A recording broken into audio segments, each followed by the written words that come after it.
Praise the Lord. प्रभू स्तुती असो. यावेळेस आपण लूक वर्तमान याचं 21वा अध्याय 33वा वचन आपण वाचणार आहोत. आकाश व पृथ्वी नाही तशी होतील, परंतु माझी वचने नाही तशी होणारच नाही. जिवंत परमेश्वराचं वचन हे आकाश आणि पृथ्वी नाही तशी जरी झाली तरी कधीही न बदलणारं वचन आहे. पवित्र शास्त्रातलं प्रत्येक वचन हे सत्य आहे. प्रत्येक वचन हे कधीही न बदलणारं आहे.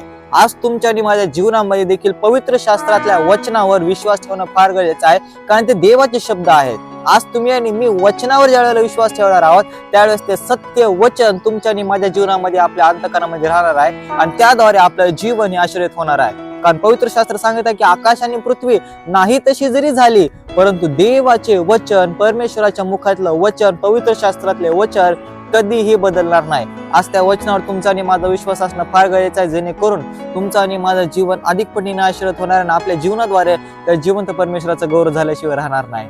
प्रार्थना करूया.